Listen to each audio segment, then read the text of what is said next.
오늘은 신앙의 디딤돌 2부 17번째 시간입니다. 이 시간 조선의 나병 환자들을 섬긴 오방 최흥종의 삶을 통해서 오늘 우리에게 주시는 은혜를 나누고자 합니다. 제목, 호남의 선한 사마리아인 오방 최흥종. 최흥종은 자신의 호를 오방이라 했는데 오방이란 5가지를 놓아버린다는 의미로 5가지 집착을 떨어버린다는 뜻을 갖고 있습니다. 그가 놓아버린 5가지는 집안의 일, 사회적인 체면, 경제적인 이익, 정치적인 활동, 종파적 활동을 의미했습니다. 직접 그의 말을 빌리면 가족에 대하여는 방만함을 버리고 사회에 대하여는 안일함을 버리고 경제적으로는 물질에 예속되는 것을 버리고 정치에서는 무관심과 무책임함을 버리고 종교에서는 신조 없이 옮겨 다니는 것을 버린다는 것입니다. 최흥종은 이처럼 자신의 호를 오방이라 칭하며 나병 환자들과 함께 생활하며 그들을 보살폈는데 그의 삶이 처음부터 사회적인 약자를 위한 것은 아니었습니다. 최흥종은 1880년 5월 4일 전라남도 광주 불로동에서 아버지 최학신과 어머니 국시 사이에서 7남매 중 둘째 아들로 태어났습니다. 비교적 늦게 기독교 복음을 접하게 되었던 최흥종은 20대 초반까지 장터에서 잘 알려진 싸움꾼이었고 광주 장날에는 사람들에게 술값을 뜯어낼 정도로 건달짓을 하기도 했습니다. 이처럼 광주의 무쇠주먹이라고 불리며 이른바 건달로 20대 초반을 보내다가 25세가 되던 해에는 대한제국 광주경무청 소속의 순검이 되기도 했습니다. 그때 그는 순검직을 하면서 의병 12명을 호송하는 과정에서 도망치게 했으며 잠복 중인 의병장에게 내통하여 피할 수 있게 했습니다. 그러자 최흥종을 의심하던 일본인 고문이 그에게 광주 지역의 국채보상운동에 주모자들을 잡아오라는 명령을 내리자 사직서를 내고 인생의 진로를 고민하였습니다.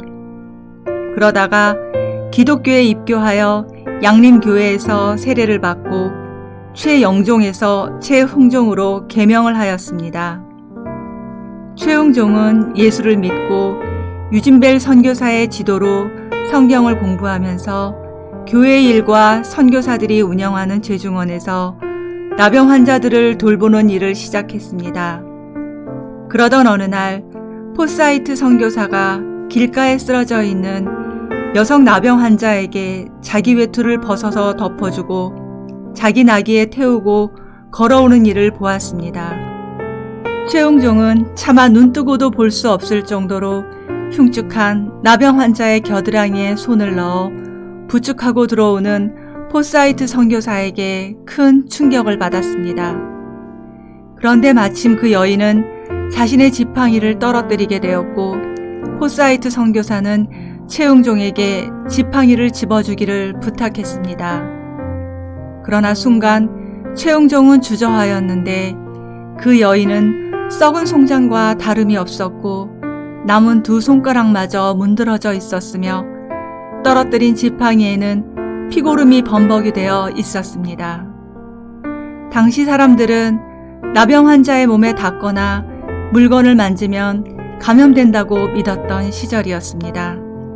그런데 최흥종은 그만 자신도 모르게 덥석 지팡이를 집어주고 나서 한동안 그 자리에 얼이 빠져 서 있었습니다. 그는 그때 일을 이렇게 회상했습니다. 나도 알 수 없는 뜨거운 감동이 내 마음을 뒤흔들어 땅에 떨어진 지팡이를 주어서 환자에게 쥐어주었습니다.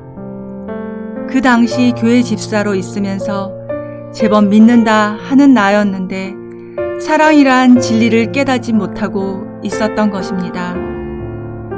내 동포인 환자를 같은 동포인 내가 꺼려하고 저 멀리 천만리 이역에서 온 외국인이 오히려 따뜻한 손길을 펴주고 있으니 예수님 박의 정신은 고사하고 동포에조차 결여된 인간으로서 무슨 신앙인이냐는 자책이 나를 사로잡았던 것입니다. 그 이후로 최웅종은 나병 환자들과 함께 지내며 그들을 업어서 나르기도 했습니다. 이와 같은 행동은 많은 사람들에게 큰 충격을 주었는데 나병 환자들의 가족과 부모도 꺼리는 일을 기쁨으로 감당하였기 때문입니다. 그는 이때부터 선교사들보다 더 앞장서서 나병 환자들을 돌보기 시작했으며 자신이 물려받은 땅을 내놓고 거기에 나병 환자를 위한 병원을 세우며 모든 생애를 이들을 돌보는 데 바쳤던 것입니다. 이러한 최웅종의 변화된 모습을 지켜보던 유진벨 선교사는 그에게 평양으로 가서 신학교에 들어갈 것을 권유했습니다. 그는 선교사의 권면에 순종하여 평양 신학교에 입학하였으며 1921년에 졸업하여 41세에 목사 안수를 받았습니다. 최웅종은 목회하면서도 모든 관심을 나병 환자에게 두었으며 지금의 여수 애양원 설립과 소록도를 나병 환자 전용 주거지로 만들기 위해서 애썼습니다.